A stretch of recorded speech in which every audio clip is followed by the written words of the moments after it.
Welcome to the WOWS Podcast Episode 8. Yep, the Waste of Word Space Podcast Episode 8, starring Jimbo and Fish. And it's good to be back, isn't it? It is. This is the one episode that we have actually officially planned. We did actually properly, officially plan this 4 weeks ago. Yeah, that's where the planning didn't go quite so well, because what we planned to do was plan it, and then we planned to record it a couple of days after.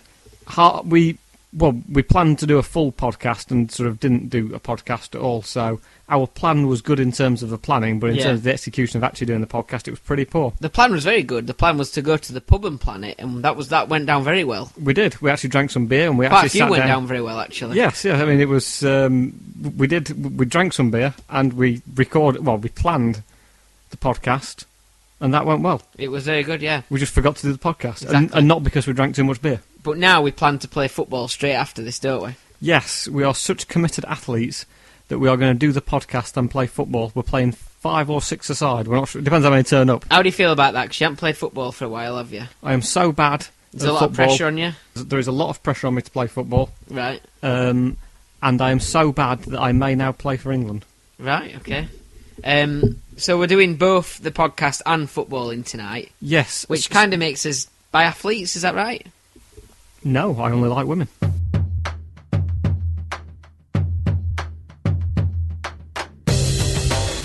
So, talking about number 8 and sports, you may or may not know that the number 8 is a lucky number in Chinese. Is it now? Chinese mythology, yes. And when the Olympic Games in 2008 were opened, the official opening time of the Olympic Games in 2008 was the 8th of August, so August being the 8th month, 2008, and they actually opened it at a local time of 8 minutes past 8 and 8 seconds, because 8 is such an inherently lucky number in Chinese. All right, so was it lucky for him? Did they win? No.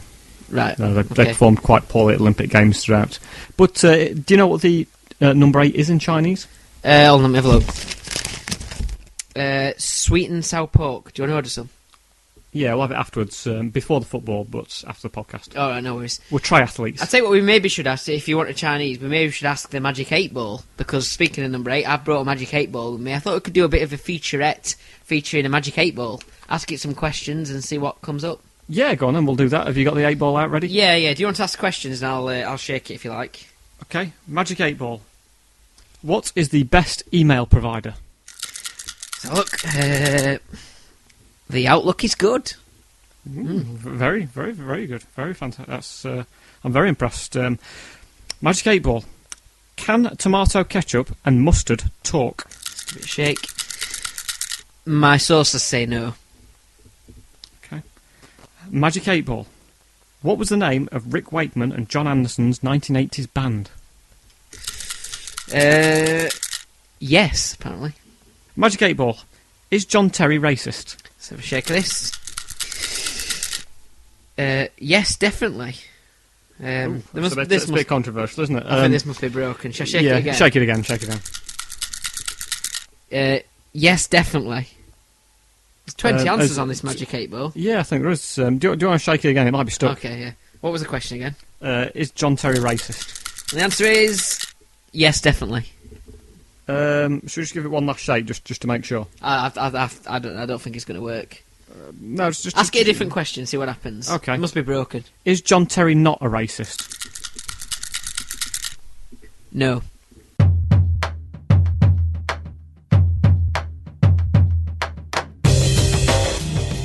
So, education. Is this working? It was the exam and test results have been out, and after numerous exams and stern tests, Australia can't play cricket, apparently. Yeah, that's right. Well, I mean, obviously, of course, we've had lots and lots of results recently for lots of people. I mean, I hope they're all positive results. Well, not all of them. I mean, what if you're getting tested for chlamydia? Oh, yeah, true. Have you been tested for chlamydia before? I have, yeah, and I'm all clear. Well done. Give yourself a little clap. I will do. But it's, of course, it's been the GCSEs and A-levels, hasn't it? That's what we're talking about. It has, and now people are going back to school or college or starting to work or what have you. It is difficult. I mean, if you did get the grades G, C, S and E, then that probably isn't a very good day for you. No. David Beckham, for example, he failed his GCSEs after he failed to spell the word GCSE. Yeah, it's not good going, that is it really. What were you like at school? How did you do in some of your exams? I wasn't particularly bad. The only thing I wasn't particularly good at history. I got a fail on that, unfortunately, but of course it's all in the past now. I suppose so. I mean, I like my humanities, although geography wasn't very good at. I got lost on the way to the exam hall.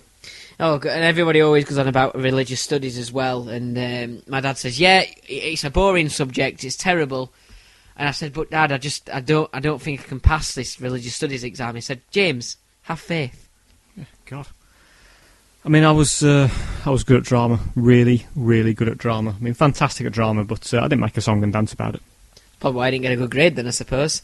I mean, the other one I was really interested in geology. I was really worried before taking the exam, but, then I just realised, my future as a geologist wasn't really set in stone.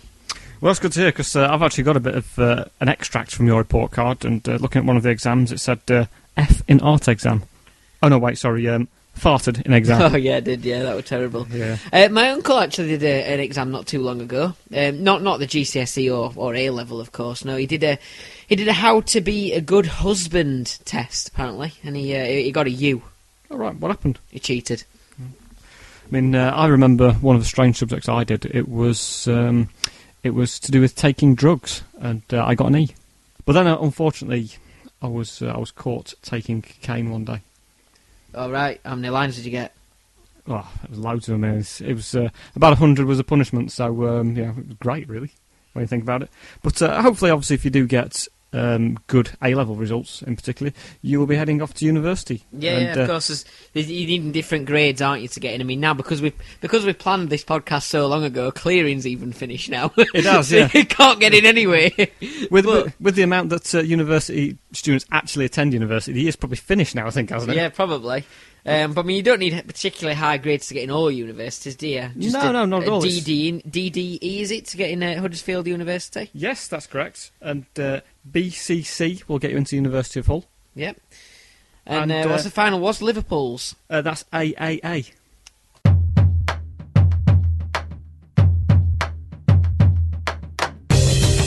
Here we go, we're going to do a bit of a sports section. Yes, probably two people who shouldn't be doing sports, because we don't know much about sports, do we? Not really. Despite the fact we are about to go and play football. Or try to play football. Try to play football, yes. Of course, it was the World Athletics Championships, weren't it, though? Yes, and I can't even remember where they took place. Where did they take place? South Korea? It might have been South Korea. Are you making that up? Russia. It was Russia. Where was it in South Korea? I think something was in South Korea. The 1988 Olympics was in South Korea. I think there's been a lot of trouble in Korea. Are you getting mixed up with that? Seoul. No, so I wasn't calling it Seoul. Seoul was where the 1988 Olympics took place. Right. But yes, it was the World Athletics Championships in Russia, Moscow, I think, to be precise. Usain Bolt won in a time of 9.79 seconds, I think. Yeah, I actually saw a van the other day parked at the local supermarket, and it said Bolt scaffolding on it. And apparently they can put up scaffolding in 9.56 seconds. Is that 100 metres worth of scaffolding? Yeah, just 100 metres worth. And they presumably can do 200 metres worth in about 19.19 seconds, something like that, the world record. Right, yeah. So cashing in on Usain Bolt's 9. But various other sports information, various other sports stories have been in the news the last couple of weeks. For example, one in particular was that Greg Dyke, the new chief executive of the FA, former director general of the BBC, has said that England probably won't win the World Cup in 2014. I'm not sure what the rationale is behind England not winning the 2014 World Cup, but I presume it's because there's going to be other countries competing in it again. Yeah, of course, yeah. Yeah, apparently there's a good chance that they might win the 2015 World Cup when no one else is competing in it. Yeah. But what did he target? Did he target winning the World Cup in 2022, I think? Where's that one? It might be Qatar, but I don't know. Right, okay. I think there's another one I think the 2018 World Cup is in Russia, or maybe South Korea, I'm not sure which. But I'm fairly certain that's in Russia. And I think that brings our knowledgeable sports section to an end. I think it probably does.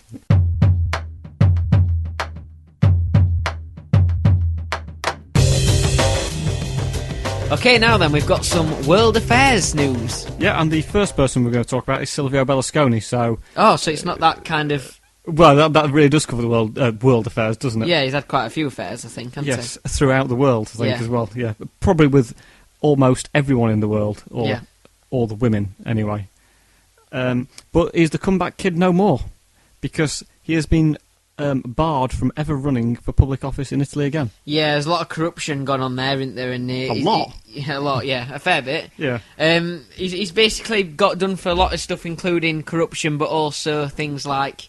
tax evasion, I think, officially was what he was fully caught for. And then he was alleged to be involved in hiring underage prostitutes and things like that, basically. Yeah. But the worst thing about it is that they've said, isn't it, that he's too old for prison. Yep. So he's been put under house arrest. He's basically imprisoned in his own house. Yeah, which is where most of the crimes took place in the first place, I think. So. That's ideal. Yeah, so it's for him, perfect. that's ideal. There's nothing, you know.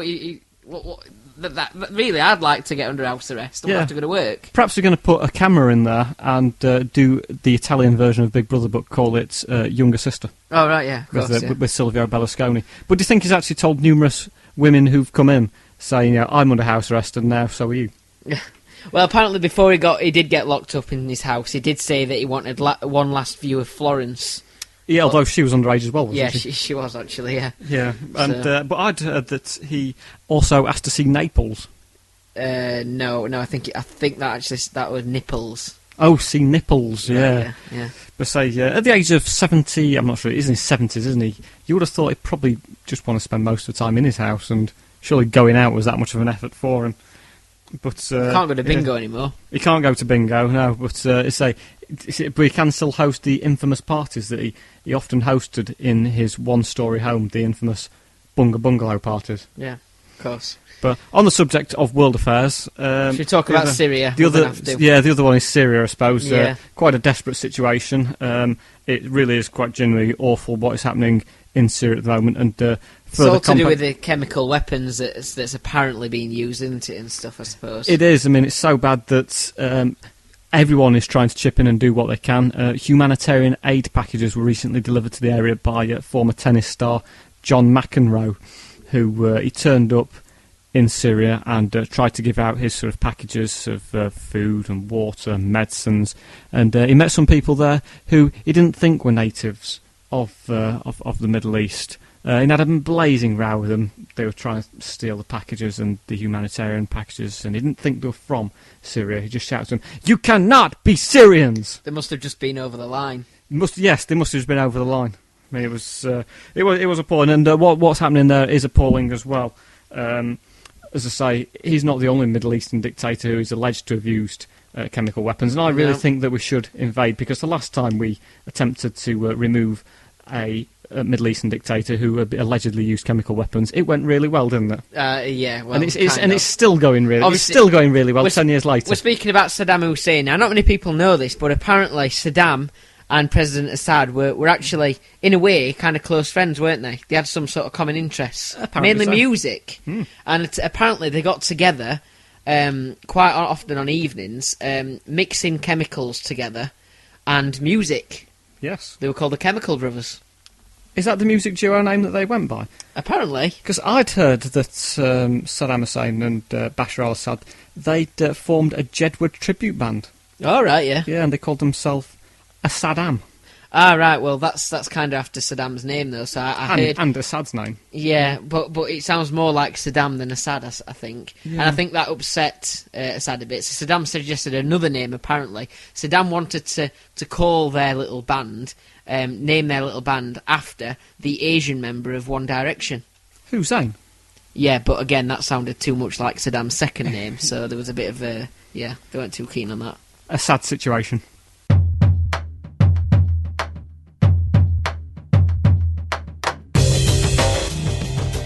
So, let's talk about burgers. Jimbo, have you seen the burger news? Yeah. Is it the one about the not real meat one? Yes. The one that's entirely man-made burger, so it's not actually meat from an animal or anything? Yeah, what are your opinions on it? I've got no beef with it. Yes, well, you're right. It is a purely man-made burger that cost £250,000 to make. Although, right. if you want a slice of processed cheese on top of it, it's £250,000 and 50p. That's ridiculous. I know. I mean, the markup on a slice of processed cheese that they buy for about, you can get it for about 3p each. You get a pack of 10 for about 30p in the supermarket, and then when it comes to getting it in some kind of restaurant, they charge an extra 50p. It is disgraceful. That's a joke. I mean, rather than a quarter pounder, it's been referred to as a quarter millionaire, isn't it? Yes, or the £250,000, I suppose. If I suppose they want to be like that. But as you say, it contains no beef whatsoever, so it's been sold in Tesco's. Right, yeah, of course. With it being £250,000, they could one day on Deal or No Deal, they could put the burger in one of the boxes, because that's how much you can win on Deal or No Deal. I'll tell you, it'd be terrible if you're a vegetarian, wouldn't it? Yeah. Oh, are you going to win £250,000? Are you going £1? Oh, you've won a burger. Yeah, but it does depend, of course, because this burger is man-made. It does depend on what kind of vegetarian you are. Because I suppose if you're one of them vegetarians that eats fish, chicken, lamb, beef, then you can probably eat it. Yeah, but if you're an actual vegetarian, then probably not. And if you like good food, then probably you won't want to eat it as well. But I'm not sure who actually will eat it. Who do you think will eat it? Cows. Yeah, I suppose so. Need something to wash the milk down with, don't you?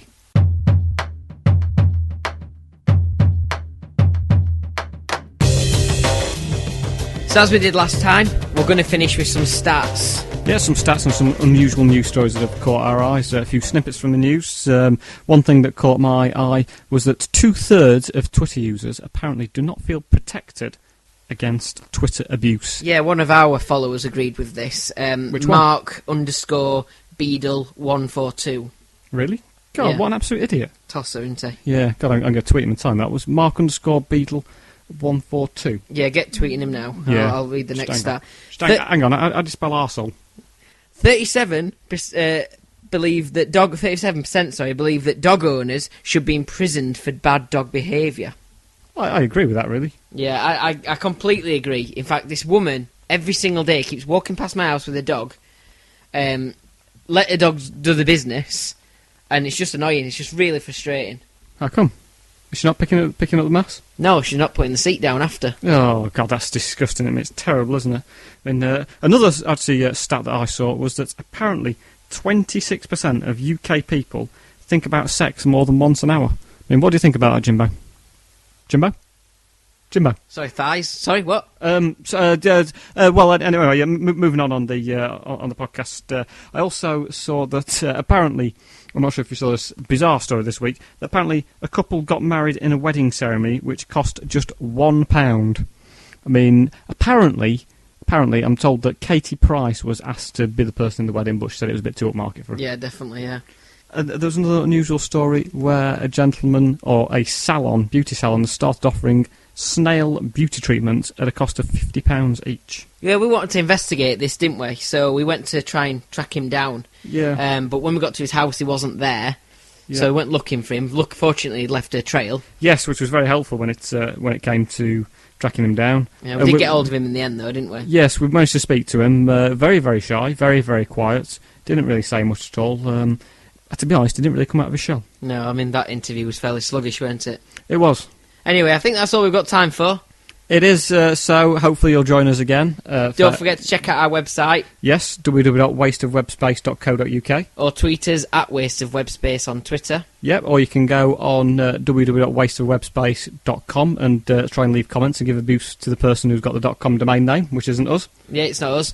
Or, if you want to do something completely better, do anything but listen to our next podcast. Yep, but I suppose you've already listened to this podcast now, so now you've listened to one, you might as well just listen to the rest of them. That's fine, yeah. So, we'll see you again soon. Thank you. Bye. Bye.